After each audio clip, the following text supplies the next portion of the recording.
What's good? It's your man, Hurykane. And we back in the Hurykaninite Traptist church.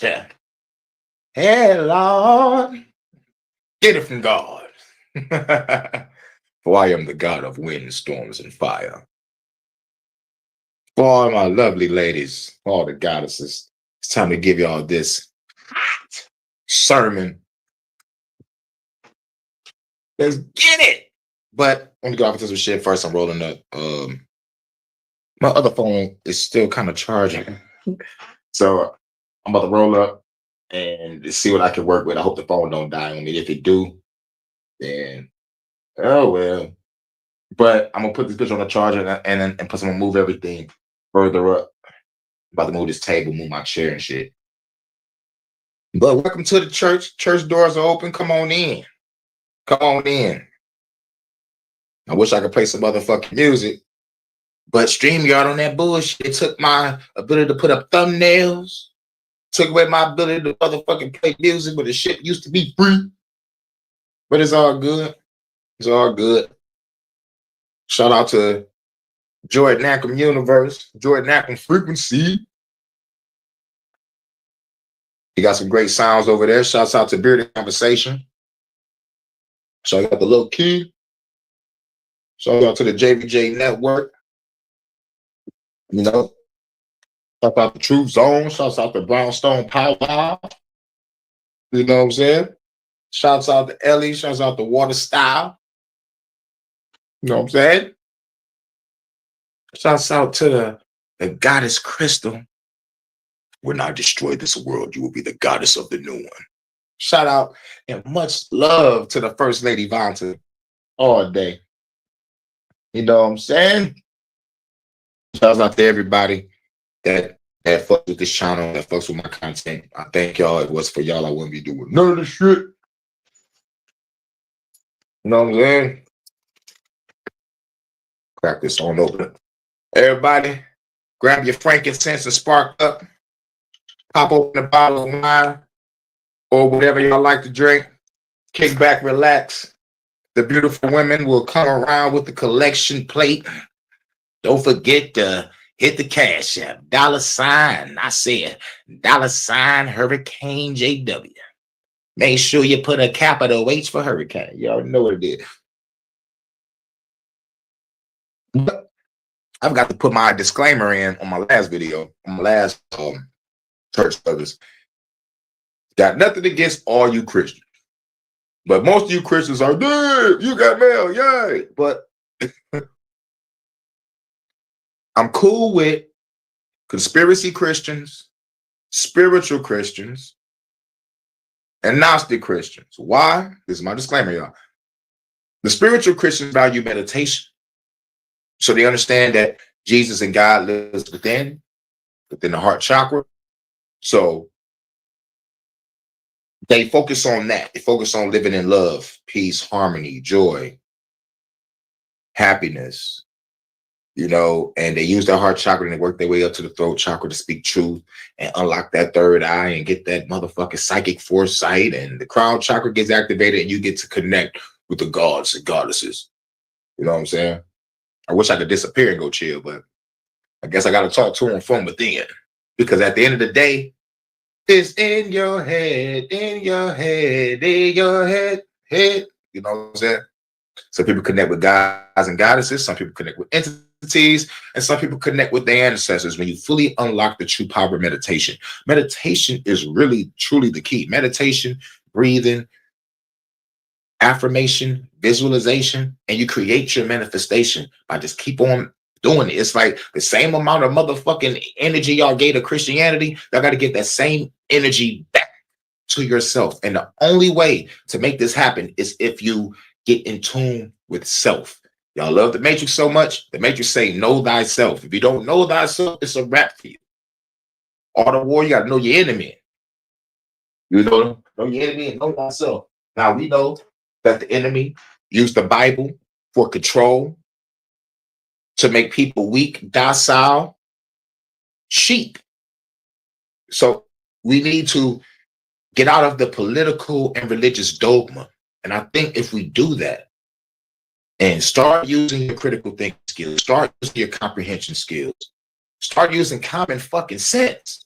Then we will be able to start a revolution. Can I get an A-gram? A-gram. Spark them lighters up. Light up those motherfucking frankincense. You got the frankincense, you got the wine.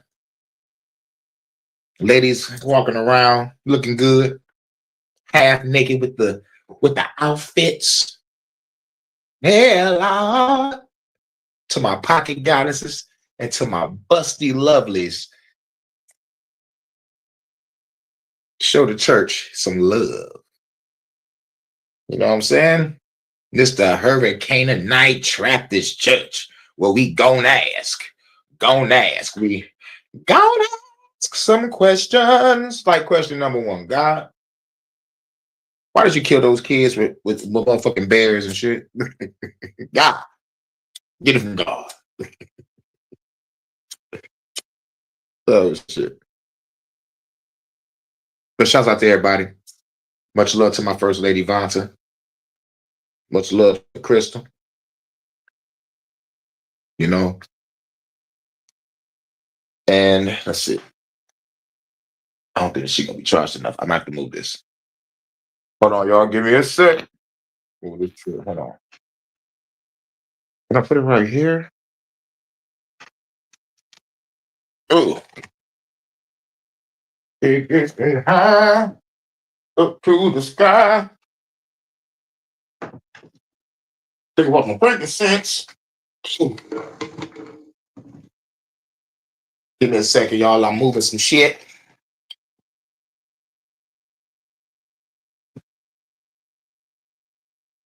All right. Let me know if y'all hear me in the chat. Let's go up to this first one. People heard the Christian thing. God loves us all so much that he gave up his only son so that we may have life. I have one sincere question. How is that love? If love means non-coercion, responsibility and repair, not blood, blame, and obedience, then the common reading of John 3:16 fails the love test. It replaces evidence of love with the story of inherited guilt, vicarious punishment, and coerced gratitude. In today's conversation, we're going to unpack the implications of this popular verse that has been long held up as the highest standard of love. And hopefully, by the end, we'll all have a better understanding of how crippling such theology is to our ability to see ourselves and others with dignity and worth. Let's start with the verse itself. The biggest question here is, what must I believe in order to see this as love? John 3:16 says, "For God so loved the world that he gave his only begotten Son, so that everyone who believes in him will not perish, but have eternal life." And right there, believe in him shall not perish, but have everlasting life. Now, when you think about this and be like, all right, shit, all I gotta do is believe and I get to live forever, but you gotta die, like, this shit don't make no sense. And we can just stop right there. And I always do this. I ask anybody, would you sacrifice your son for people? Salute to Bronze Flat Power. Shout out to Bronze. Bronze is in the building. Church doors are open. But yeah, God so loved the world, he gave his only begotten son. And all these Christians keep on throwing that shit up. I believe in him. Well, if you believe in him, why the fuck you put on that mask?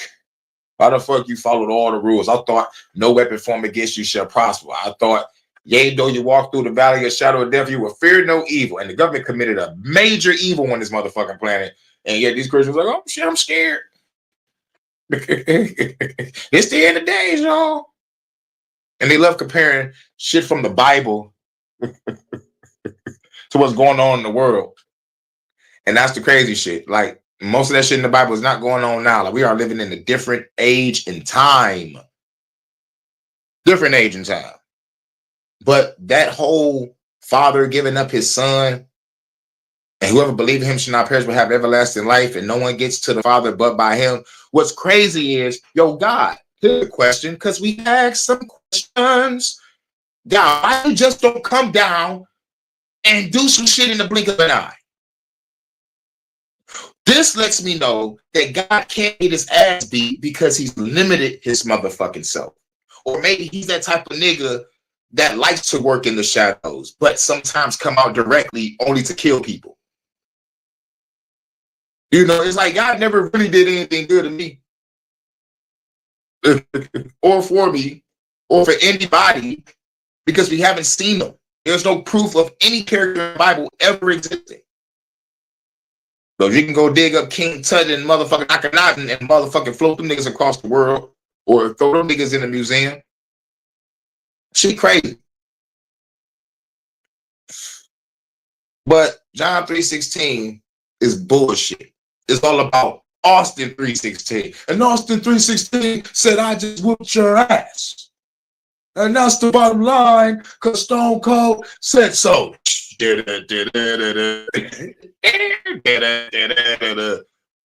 Stone Cold, Stone Cold, Stone Cold. On fucking day. You gotta be stone cold these motherfucking Christians in these churches that's out here taking your money and falling out of control. And I always got this saying, when the church bubble, your hood struggle. Now, for those that's in their fucking 30s, probably 40s right now, that grew up in the hood, you'll probably go back to your hood right now and see how decrepit it looks. But you see that church just build another piece of a building on the side, getting a nice ass fucking paint job, pulling up in the new Mercedes Benz with the windows up, but the temp goes up to the mid 80s. Sorry, Doc, but I've been crazy. There's no way that you can save me. It's okay, go with them, Haley. Nowadays, everybody want to talk like they got something to say, but nothing comes out, but they move the lips. It's just a bunch of gibberish and motherfuckers out there forgot about Cain. Now, before jumping into the sociology of this, I do want to briefly call out some of the theological beliefs one must already have in order for this scripture to sound remotely like love. Number one, you must already believe there is a God and that he has a son, and that there is an afterlife, and that belief in the Son is how you get there, and that you still have to die to get there, as well as God's salvation of the world is selective. So, just at the start, in order for me to see this verse as loving, I'd first have to accept 5 claims as true with 0 evidence. Acknowledge that doing so will in no way save me from actual death.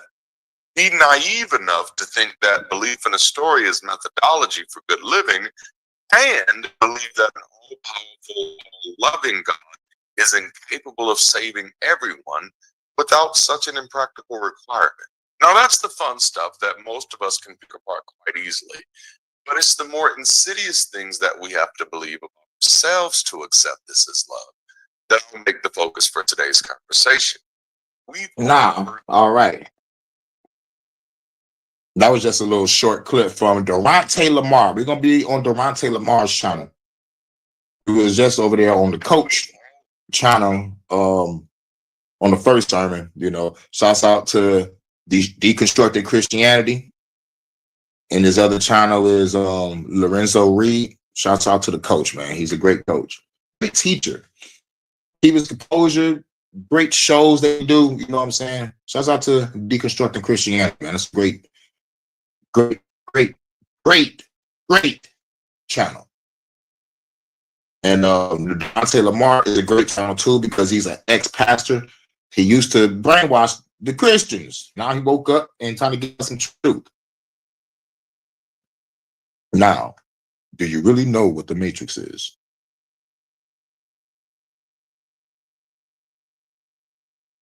But down fine. Let's do it like this.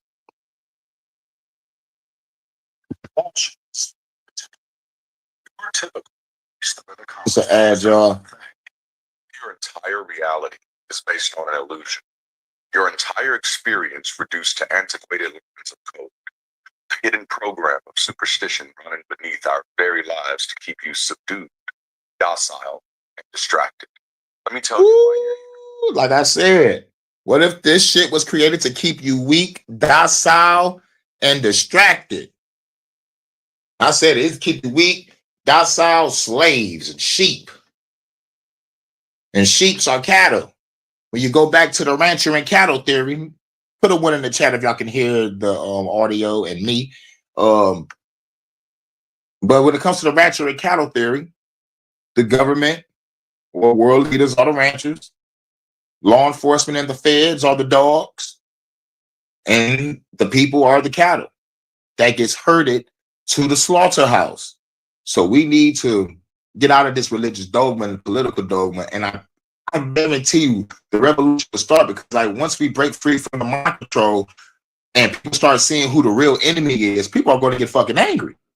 And they're going to do something about the evil enemy. Now, I always talked about martial law. I always said like we live in like a neo martial law. But this motherfucker Trump, this nigga turned Washington, D.C. into straight martial law. Residents is getting locked up for going home. Shit crazy. But the Bible said, slaves, obey your earthly masters. That's in the Bible. Bullshit, ain't it? Ain't no way in the fuck I'm going to obey these fucking evil masters. Much love to Cosmic Angel. Oh, yeah. Angel in the building. Gorgeous. Welcome to the Hurykaninite Traptist Church. All right, baby, you sit in the front. You got to sit in the front. You know how the pastor be. Come and sit in the front. Come and sit in the front.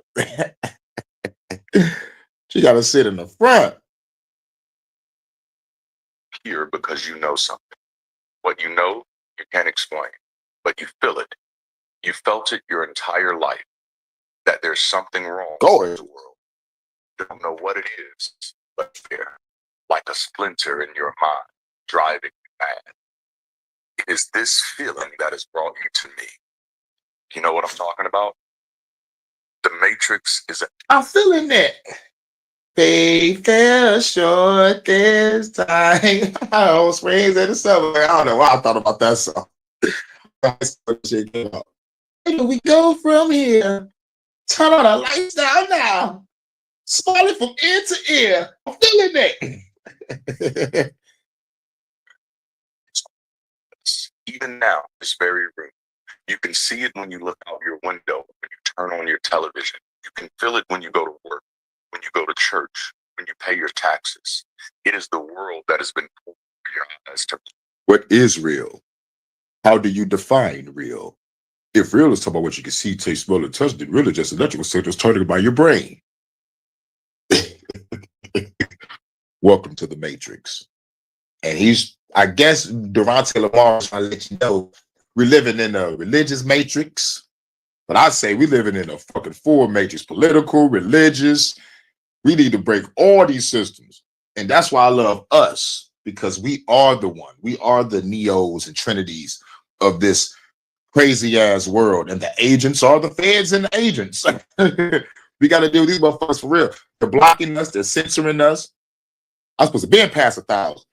I was supposed to be past 1K so I can go live and say my stream for when I want to let y'all up. You know what I'm saying? I can be able to do it. That's facts. Oh, yeah. Shouts out to the lovely Cosmic Angel. Angel of mine. Come on, choir. I don't even know the words. Something. Girl, you right on time. Angel of mine. Can I get an 8 gram? Because I'm lighting up some frankincense right now. That you, like everything else, you were inside a prison that you cannot smell, taste, touch. Prison. For the mind. Unfortunately, told is. You have to see it for yourself. Yep, you got to see it for yourself. You walk into a church, and you see everybody speaking, blah, blah, blah, blah, blah, blah, blah, blah, and they coming around and shit. I'm turning my black ass right the fuck around like, I'm good. You go to a Catholic church. Oh, holy, holy. all right, this is kind of boring, but I love the vibe.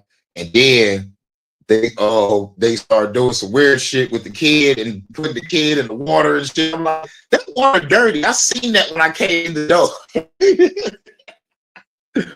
Yeah, fuck around and go to another church, and it's a whole other ball game. I'm like, yo, back when I used to be a Christian, man. Right, run. It's like, what the fuck going on? I'm running. I'm doing straight with my heart saying, run. About that motherfucker. And plus, you just watch a church program and still get the same feeling because it's a feel-good doctrine. Same sermon that you get at church, you can get that same sermon watching something with Paula White today. You can watch Paula White. You can watch Joyce Meyer. You can watch the TBN network, but they be having a whole bunch of people on it and shit. They're like, Hurykane, how you remember that shit? Because I used to be a Christian. And plus, when I was with this chick, she was Christian fully, but behind closed doors, she was a god damn it bipolar schizophrenic, and I didn't even know shit about that shit at the time. Cause I'm young, shoot first and shit. Damn near practically ruined my life. If it wasn't for music, art, literature, I probably would have been a fucking in jail or some shit. Or probably would have self-deleted because I wouldn't know how to control my emotions. Oh my God, why is she playing me? And all I'm doing is being right. I'm trying to be a good man of God, so I can be a good future husband, but this bitch keeps fucking with me. You know, it was all fucked up. It was all fucked up. But that's what happens when you leave home at 17 and you be grown for the first time, or you put all the bullshit and the games aside and you try to become a man. You got to learn this shit on your own. There ain't no handbook to this shit. You know, shouts out to my pops for leaving. Most people be like, I'm mad at my pops for leaving. I'm not, because don't no real man want to be with a chick that's stupid, selfish, stubborn, and on crack. So he chose to keep his mental and physical health intact. So he left. It's all good. I understand. Last chance. After this, there is no turning back. You take the blue pill, and the story ends. You wake in your bed and believe whatever you want to believe. You take the red pill, and you stay in Wonderland. And I show you how deep The rabbit hole goes. Pause. Remember, is the truth. Nothing more. Welcome to Wonderland. In the next 10 minutes, we'll show you how superstition operates as the hidden code of our social matrix, what imprints itself in your mind, and how real-world agents are used to defend it. Institutions and algorithms mechanize its power. We'll move through 4 domains: religion, nationalism, consumerism, and even self-help dogma. And in each, we'll trace the code, the unwritten rules and rituals you follow without question, the internal effects, the fear, shame, and cognitive distortions that kick in the moment you dissent, and the true agents and enforcers, the people and systems who have surrendered fully to that code and exist solely to keep you in line. At the end, you will know not just how the Matrix traps you, who's running, and how we reclaim collective agency. Let's start with defining the simulation. To navigate this matrix, we first need to define our terms. Here, superstition isn't about candles or crystals. It's the hidden code, the doctrines, rituals, and taboos that silently shape every thought and action. When you can't question it, you feel the code's pull in your own heart. An automatic response is baked into your state: fear, doubt, shame, and the cognitive distortions and safety rituals that snap you back in line. Yeah. For example, people follow this crazy superstition, like crossing the pole. People do the knock on wood shit. I got out of that shit the moment I found out that most shit is bullshit. And then the turn, yo, shit just happens. You feel me? Shit happens. Whether you cross the pole or not. Motherfucker can still get hit by a car by a drunk driver because he drove on the sidewalk and still hit both motherfuckers. The person that crossed the pole and the person that didn't, both of them get hit. So it's like, whoa. So it's not good to be superstitious, but it's like, it's funny. You know, like it's funny now because people think crazy. And plus everybody is different. So, you know, but crossing a pole doesn't mean you're going to get hit by a car or something bad going to happen. or a black cat going across the street. You be, oh my God, that's bad luck. Let me go to another block or a sidewalk. It's like, come on now. Shit happens. No cat could walk across the street. No black cat could walk across the street, and you can still probably get jumped by 3 people walking up the street. So it's like, come on, man. You know, like, let's stop being superstitious and let's start looking at self-awareness. If you know you're in an area where a lot of crazy shit go down, then you gotta motherfucking strap the fuck up, or get some mace, or in the words of Bobby Hill from King of the Hill, let go my purse. I don't know you, and just kick a motherfucker in the balls and dip. You know what I'm saying? I don't know you. Let go my purse. That's the funniest episode of King of the Hill. Like, real shit, man. The King of the Hill was crazy. You know, they came back. Bobby Hill grew up and shit. You know, I ain't watched. I saw some previews and shit. I'm like, oh shit, Bobby Hill grew up. These are the internal effects of the code, but it doesn't stop there. That same code that you're fighting internally, so is everyone else who hasn't managed to escape this simulation. That's why many times when you're ready to question it, or even reject it, people tend to show up at the right time with either an encouraging message or an ominous warning to get you back in line. Or some shameful shit, like, you just want to go sin. I'm like, bitch, I wake up every day, go to work, and come home, pay my bills, take care of myself, take care of my family if they're around. And I'm in the music, art, literature, and podcast, and I'm not in the street. I don't have a fucking criminal fucking record. So, bitch, how is I'm trying to sin? I ain't burn no bridges with nobody. I could walk around with no shame, guilt, or regret. I can go to sleep knowing that I ain't fucked nobody over, stole from anybody, or murked anybody, or try to scam anybody. But yet, I'm still a sinner in your eyes, you Christian, that is sinning every fucking day, smoking, drinking, fucking around during the week, but come to church and repent. Y'all motherfuckers. Woo. Man, these motherfucking Christians, I tell you, man, they put me through the ringer. It's like, you just church hurt. Yeah, I got hurt by people in church and I'm not there no more. Yep, that's one. 2, I did my research on this Christianity shit, and I realized that this shit was forced on our people. This shit is full of puzzles, mysteries, riddles, contradictions, metaphors, symbolisms, allegories, numerology, mythology, and a splash of spirituality. You want some spirituality, you got to read Ecclesiastics. You know why they made it the shortest book? Because it was one of the realest. All is vanity. That shit stood out to me. If all is empty, then this world is meaningless. And if the pinnacle of success on this plane of existence, on this planet or planet or whatever the fuck we live on, if the pinnacle is to be a celebrity or a politician, then I rather seek wisdom, knowledge, and understanding, overstanding, outstanding to the end of fucking days. Because that shit is more meaningful, because my shit is going to be able to be spread across this world, and people are going to wake the fuck up and be like, I've been had, I've been took, hoodwinked, bamboozled, led astray, run amok, and all that shit, and then they're going to take down their fucking government. That's their code responding to the glitch in yours. In cognitive behavioral therapy, we call those deep, unquestioned beliefs schemas. That's Those right. schemas are the code we barely pause to inspect, and they're the source of this entire illusion.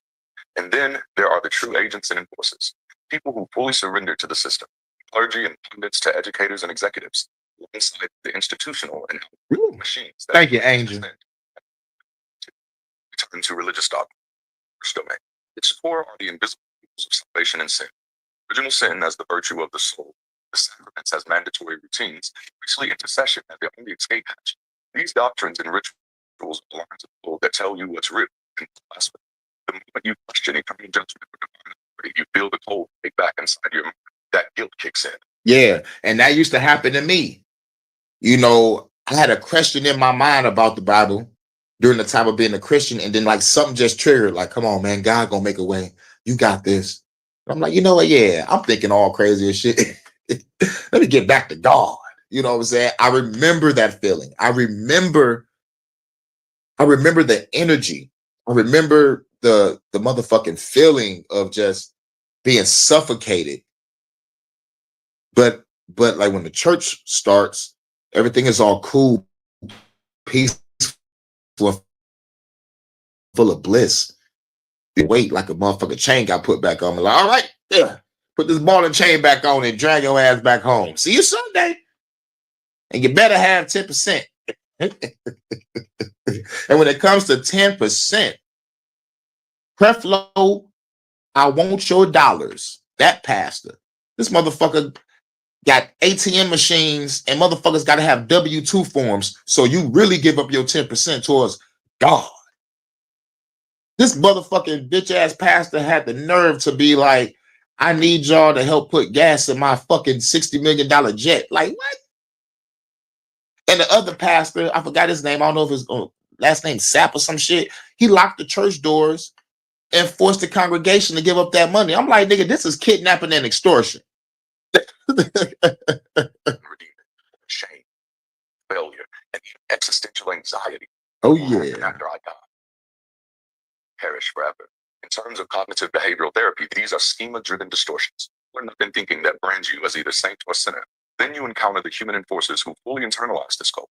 Clergy and church elders preaching condemnation, councils threatening excommunication, lay networks policing attendance and confession. Each sermon, pastoral letter is an agent Smith cutting down dissent in the congregation. To neutralize that anxiety, you perform mandated rituals, prayer, fasting, confession. These are safety behaviors that temporarily renew your faith and restore the illusion of purity. And if you probe deeper, maybe publishing a critique, refusing communion, the pushback escalates.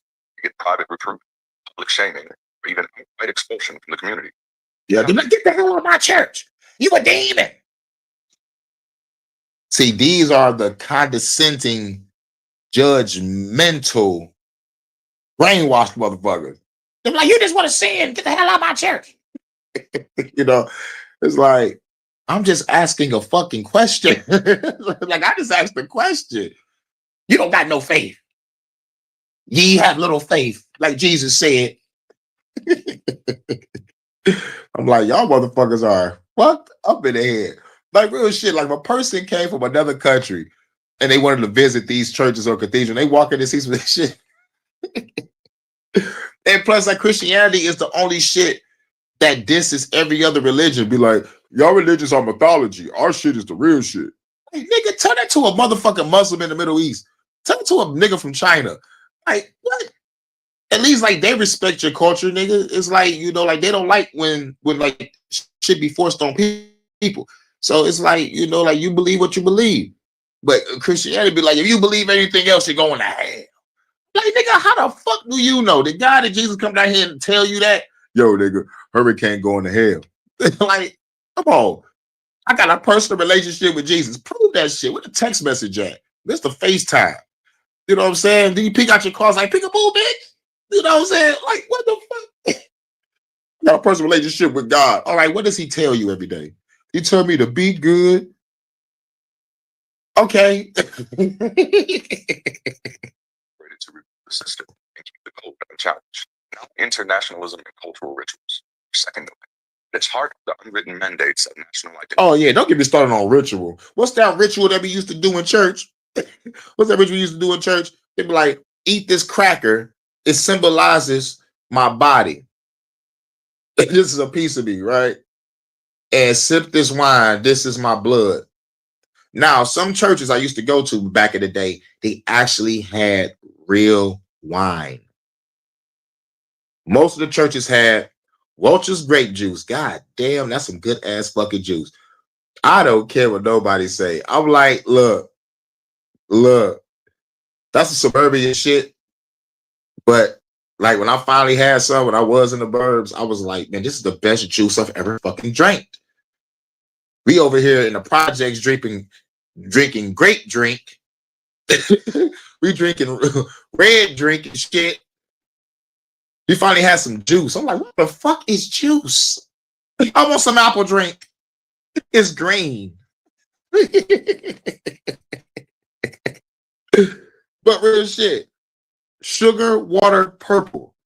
And that's the ingredient. sugar, water, and purple number 8. We drinking red dot number 5 and shit.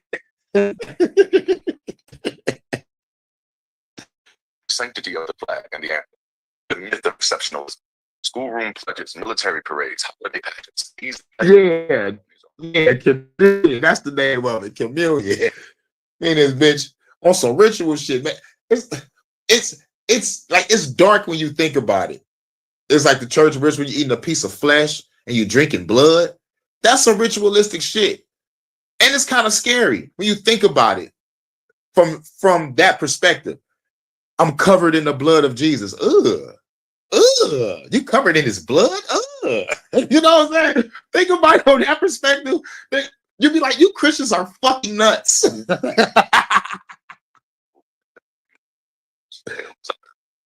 Question the narrative, wondering if your country's history is as pure as it's presented. You feel the cold tighten inside you. No, this country history is not pure at all. We already know about colonialization. We already know about the Trail of Tears and slave trades. What? This is not a Christian nation. These motherfuckers put Christian on the motherfucking shit to make them look good.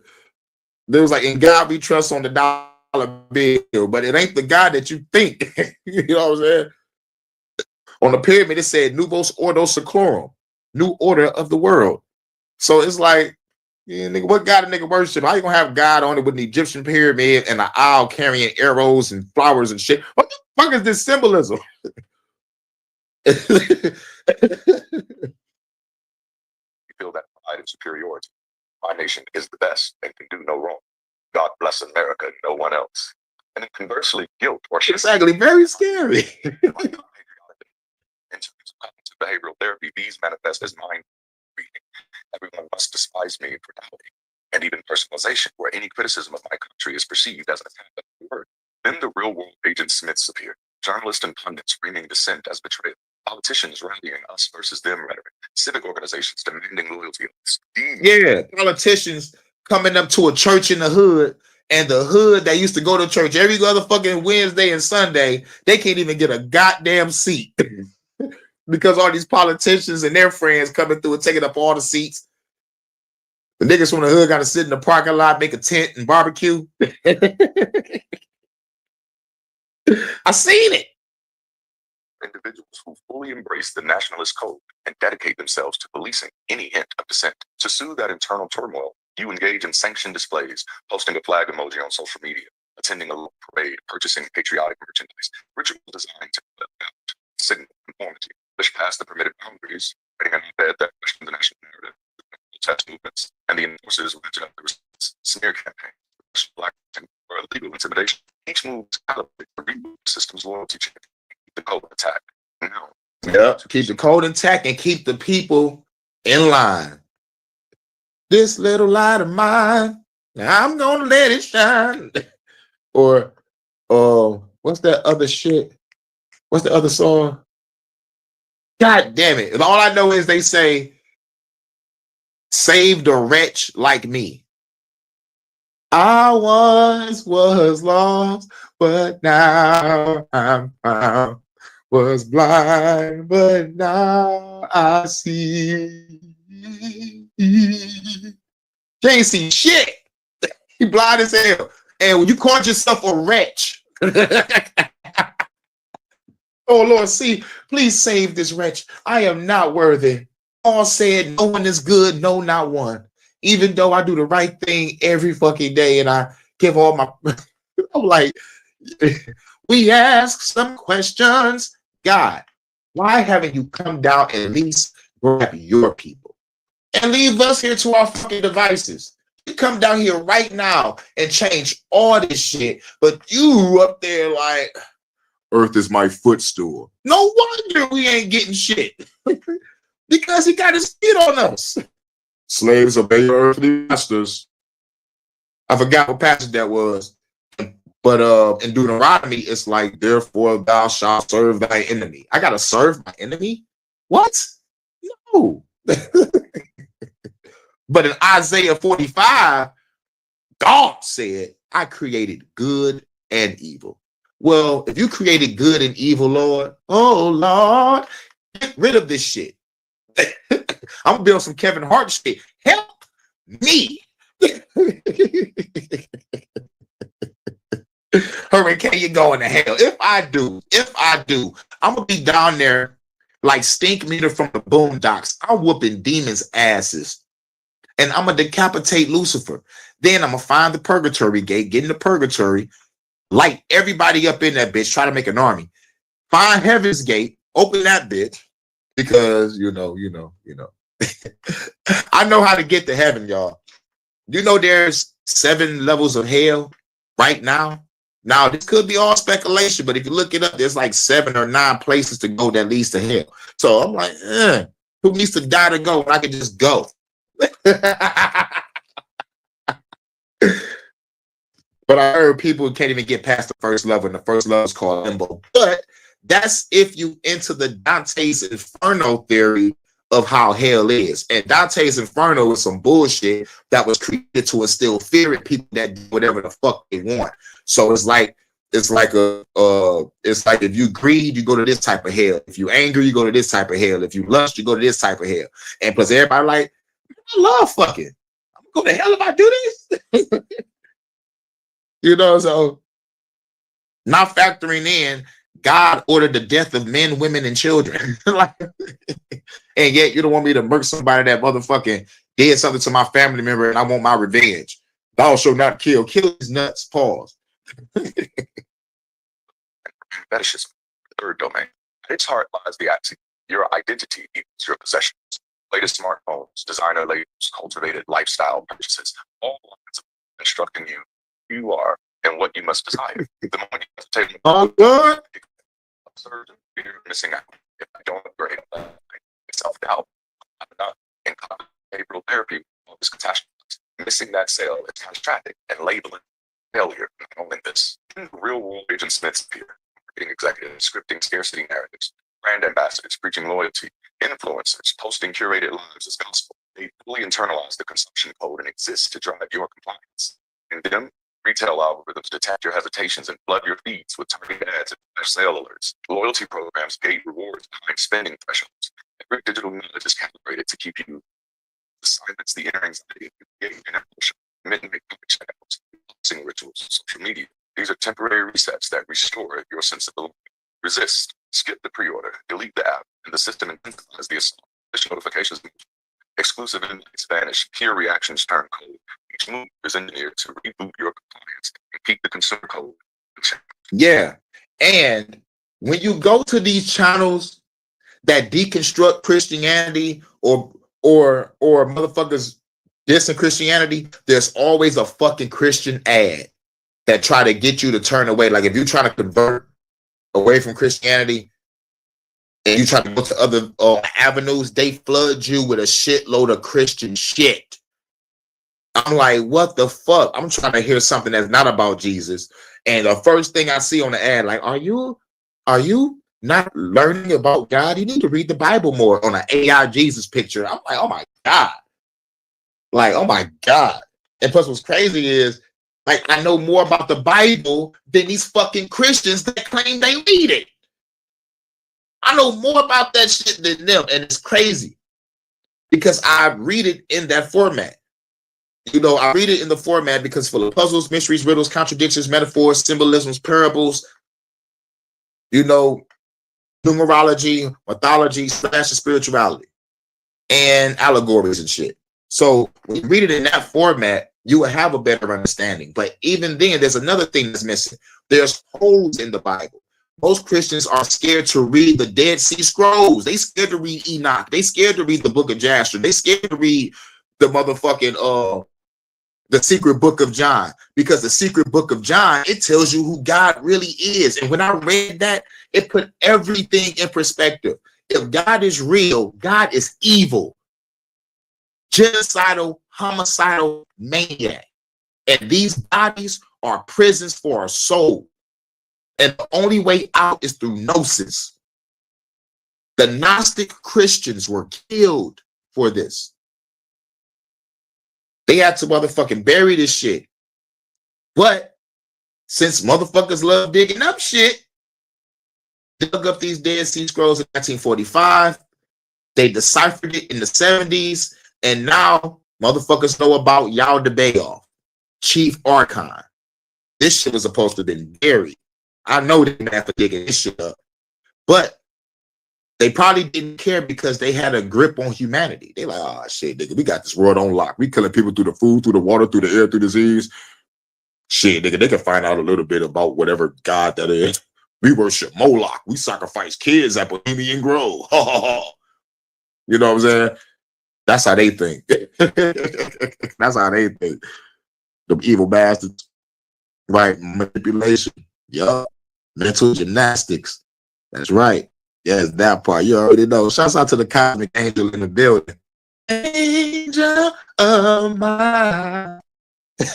Wait. Got me over here singing and shit. Got me over here singing. Girl, you right on time, angel of mine. You gonna make me try to find some girls to do that as a parody. You've already just did a parody. I did a parody. I did a Boys and Men parody. Oh yeah, you know, like check it out. You know, Hurykane, you singing? That's some funny shit. I know. That self-help domain. Its core lies the creed of perpetual self-optimization, daily affirmations, vision boards, station mantras, and morning routines. Each group or cult publishes lines of code you must integrate. You must visualize it into being. Gratitude to success. Promising guaranteed transformation. The moment you miss a gratitude entry or skip your morning ritual, the toxic positivity guilt shows. Shame, discipline, then relentless. Right. Relentless. Oh my God, I've been through that. Oh my God, I ain't prayed hard enough. Or God, I ain't you know, I'm talking about straight down in myself. Just like, man, I will never get how I used to be so damn. I can't say it no more without saying pause. But I used to be so hard on myself and critical on myself, Paul. You know, like when it came to this Christian shit, man, I wanted to really truly be a man of God. I read that word. I was in that church, intercessory prayer, 5, 6 in the fucking morning, going to church conventions, watching the church programs, listening to church albums, you know, like getting a good word, but just to get fucked. It's personalization. Interpreting every setback as a personal feedback, which leads to should statements. I should always be improving, fueling perfectionism and anxiety. This is one that I even have to carefully watch because I am human agent myths of self-help, like coaches and gurus, fully internalize the improvement. They run premium mastermind certification programs and retreats, leasing any stray ideas that veer from their brand ambassadors evangelize the latest method and enforcement. And then wellness apps ping you with reminders. Social media algorithms amplify curated before and after success stories, and targeted ads push the next best subscription plan. Every notification is a micro designed to keep you chasing the next breakthrough. To mute that inner turmoil, you double down on rituals, gratitude journaling, morning affirmations, daily meditation. These routines become safety behaviors, not sources of clarity. They become temporary resets that soothe anxiety and reinforce the illusion of control. Question the dog, skip that retreat time. Drop the routine, and the enforcers respond with punitive tactics, expulsion from exclusive groups, loss of mentorship access. At the same time, the next level upgrade, premium courses, VIP intensives, upgraded to reboot your compliance and keep this self-help culture. We've navigated 4 domains: religion, nationalism, consumerism, and self-help. And in each, we encounter the same 4-step architecture. Let's distill it into a single sequence. 1, the code, invisible doctrines and rituals that the rules, reality, question. 2, the internal effects of it. The moment you challenge the code, you feel neural backlash, fear, guilt, shame, and cognitive distortions like pulling up and thinking, mind reading, personalization, and catastrophe. 3, the true agents and enforcers. Individuals who have fully surrendered to the code, clergy, politicians, educators, executives, gurus, along with their institutional and algorithmic boards, mobilizing to any dissent. And 4, safety behaviors. You revert to sanctioned rituals, prayers, pledges, impulse buys, gratitude.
revolution we got. Like, it could be a people revolution. It could be music, art, literature, podcasting, and then I'm gonna just stack up, get money from the Freedom Tools. You already know. But let me know if y'all hear me. Put a 1 in the chat. Hope you're having an amazing day. You already know. How come I can't see all y'all comments? They knocked out y'all comments. They some hoes. They some hoes for that one. Hold on. Maybe it'll come back if I wait. Ugh. Did it pop back up? Okay. Yep. Yeah, I am having a wonderful day. Wonderful day. And it was good chilling with you. Oh, that's good chilling with you, Angel. Cosmic Angel. Yep, I got a book I'm working on called Cosmic and the Planes of Existence. So, like, I love that name, Cosmic, because we got phenomenal cosmic powers that lies within. All we got to do is unlock that shit and start blowing up governments. That's right. See how superstition holds us and how agents enforce it. But why?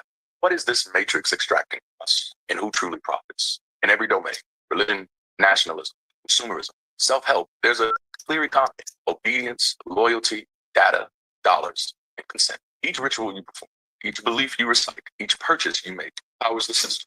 It's a resource extraction engine built on human behavior and belief. In millennia, rulers have weaponized distraction and ignorance to secure obedience. Roman emperors fed the masses bread. Yeah, I was just about to say that. God damn it, Deron Taylor Lamar. You ahead of the game. Head of the game. Head of the game. I only watched 5 minutes of this, before I was like, we don't talk about this. But yeah, bread and circus. Hashtag WWE. Hashtag your favorite sports teams. You know what I'm saying? Bread and circus. We supposed to be start a revolution in Detroit, but the Tigers is on their way to the goddamn World Series in a minute, I think. They come back tomorrow. We'll find out at the end of this month. But we'll find out at the end of the next month, because I think the first is tomorrow. But yeah, it's like This is back sell a 20 bread and circus. 7 spectacle. And Tom Ramsky named this cultural hegemony, the sole control ideas until they feel. Fuck it, hold on, fuck that. Before I finish this, bread and circus is crazy because some people think, why the fuck would I want to go to a place, spend thousands of dollars on some seats and food just to see niggas run up and down the field? In the words of Bobby Hemming, they got some kid shit. Nigga, like shit, nigga, we did that shit as a kid and a teenager. Nigga, like, now we grown. We got to motherfucker do some meaningful shit. Why do y'all athletes get paid more than motherfucking teachers? Nigga, that shit pisses me off. I understand, like, the education system is the miseducation system, but still, nonetheless, they got to deal with thousands and thousands of kids, trying to train them and teach them how to be worker ants, and they get paid less than nothing sometimes. So it's like, like, these athletes don't deserve all that fucking money. Millions and millions of dollars, and we got a shitload of poor people. That shit pisses me off. They got money for wars but can't feed the poor. Our tax dollars. Religion, nationalism, consumerism, and self-help. There's an economy of psychic surplus value. Your attention, compliance, even your aspirations get harvested to reinforce hierarchies. Clergy traffic in moral authority, politicians in loyalty, corporations in desire, gurus in emotional labor.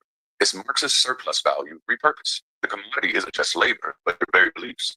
Benefits, not some shadow cabal, but the everyday architects of conformity. Institutional elites, political machines, corporate boards, media conglomerates, and even consumer behavior. They depend on you remaining divided, distracted, and too overwhelmed to see your collective strength. The goal is to reduce you to a non-playable character in your own life.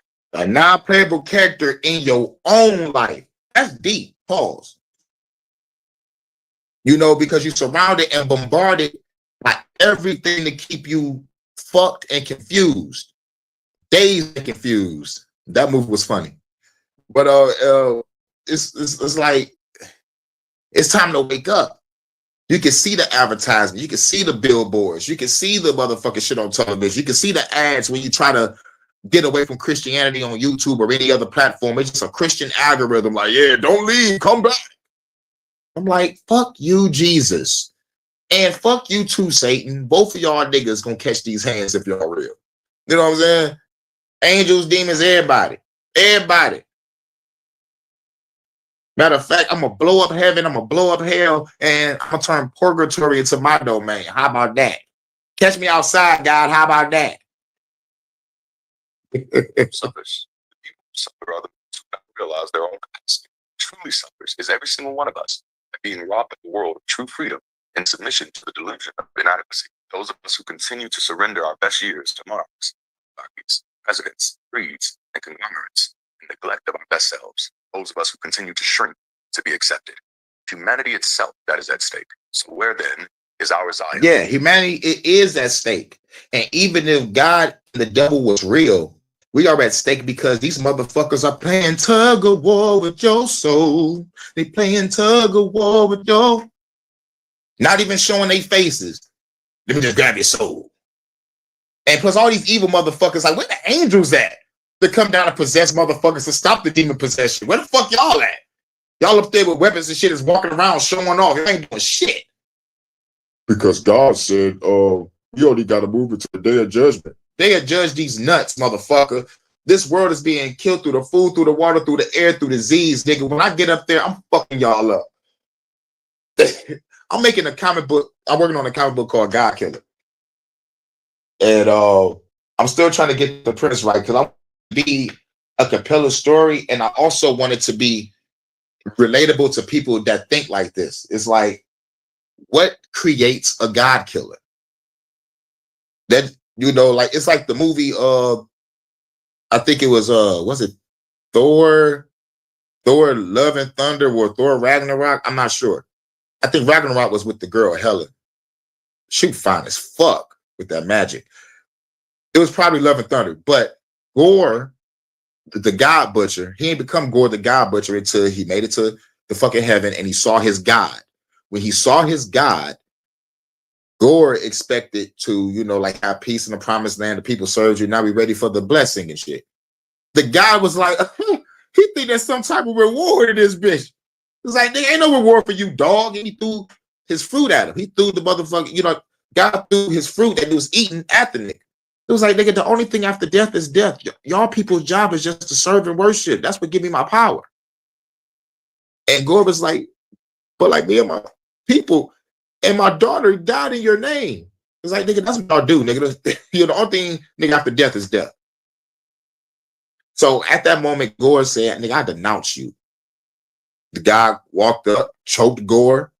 Somehow a mysterious blade appeared out of nowhere, and he decapitated God. And from that moment on, he said, all gods must die. All gods must die. Shouts out to Jordan. What's good? What's good? And then I played this game called Asura's Wrath or Asura's Wrath. This man named Asura, he gets betrayed by the gods. They kidnap his fucking daughter and they toss that nigga to Naraka. But he wakes up in some type of like middle plane and he got to climb up and get back to the plane of existence. But it's he come back with a memory loss and he regains his memories. And he find out he got to kill the gods that betrayed him and took his fucking daughter. When it gets to the end, yes, he destroys all the other gods, but then the real God shows up and kidnaps his daughter and uses her as a vessel because she's the new person to run shit. Because I killed all the gods. But that moment right there, I'm like, nigga, God ain't shit. So Asura had to motherfucking kill God. I think God's name was Chakra Valton. Look up Asura versus Chakra Valton. So that shit was crazy. But this is what create God killers. When you misuse your people. This is what creates revolutions. When the empires misuse their people. So nobody can be surprised if a revolution happens overnight. No one can be surprised if motherfuckers, everybody in this world denounce God. You know what I'm saying? So it's like, shit, you ain't showed up. And plus the stats are showing people are leaving Christianity every motherfucking day. And the stats are getting nicely higher. Because we realize, nigga, this is all bullshit. We all got played. We all got tricked. We could have been living our fullest potential, but due to Christianity, so many motherfuckers are afraid of success because they're afraid that the devil got his hand in it. No, you ain't sold your soul to an entity. You sold your soul to a fucking record label. Surprise! Read the dotted line. Get you a fucking lawyer so you can have your shit cool. Or do what Prince did. Change your fucking name to the symbol and get all your fucking money. God damn, there is ways around this shit. But people be tripping.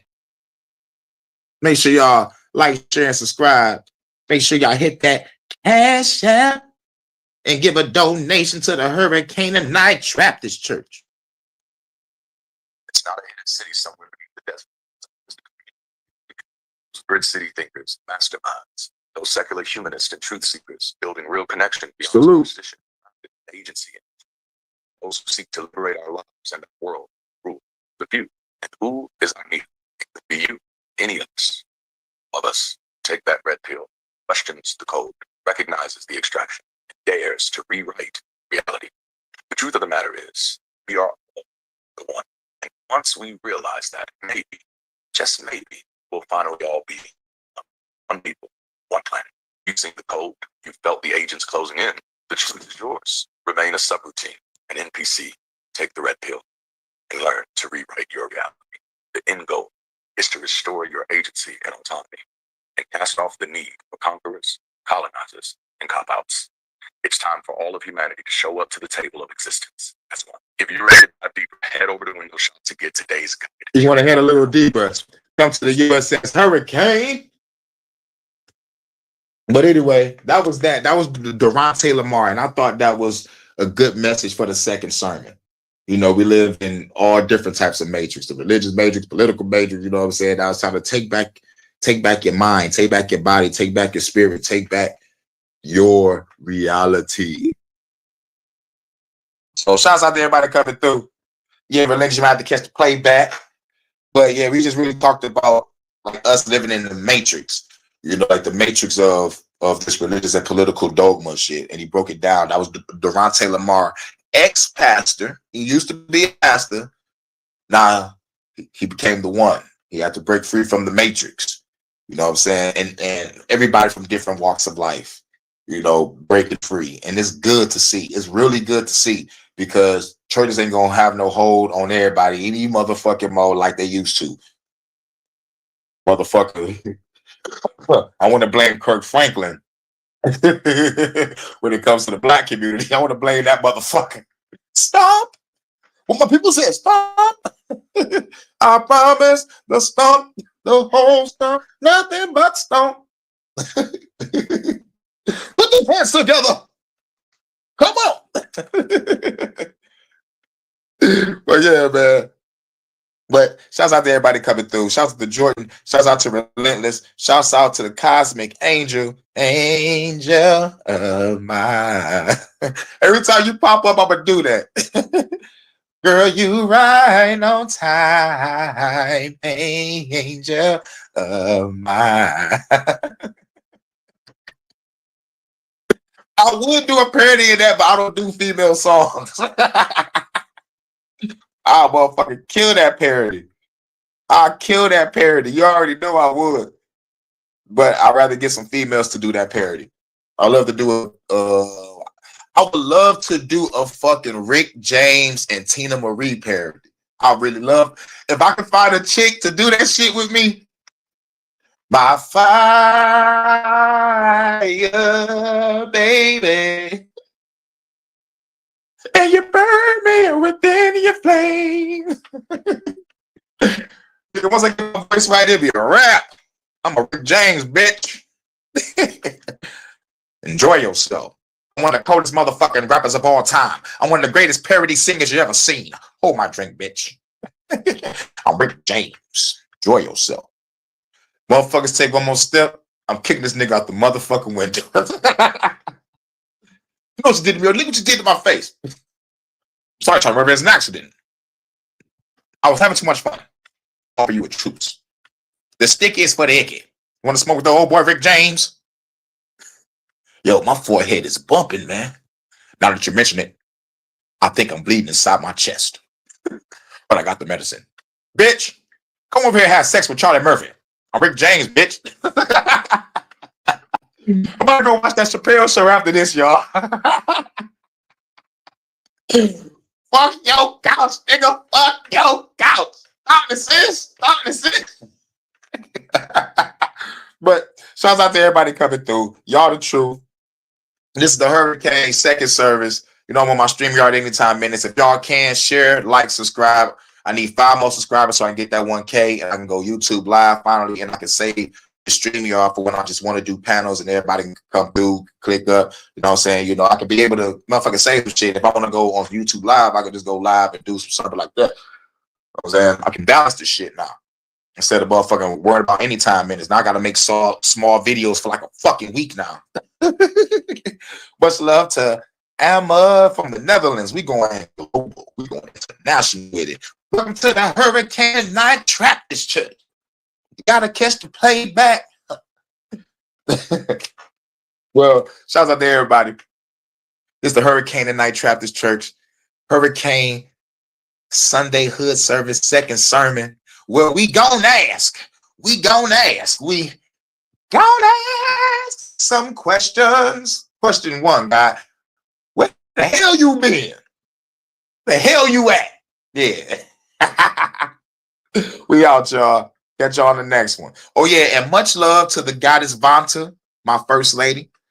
I know she's here in spirit. She's doing a lot of work on some shit. You know what I'm saying? We got some shit going. Still behind the scenes on some shit, you know, to try to make some cool shit pop. Y'all about to see some nice entertainment when it comes to this music, when it comes to this art, you know.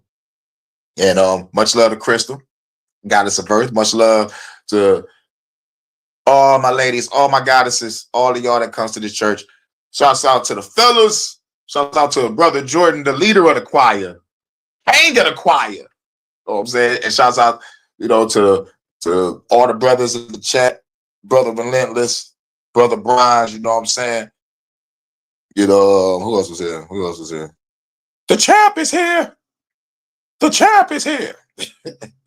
But shouts out to everybody coming through. This is the second service. Make sure y'all watch the first service.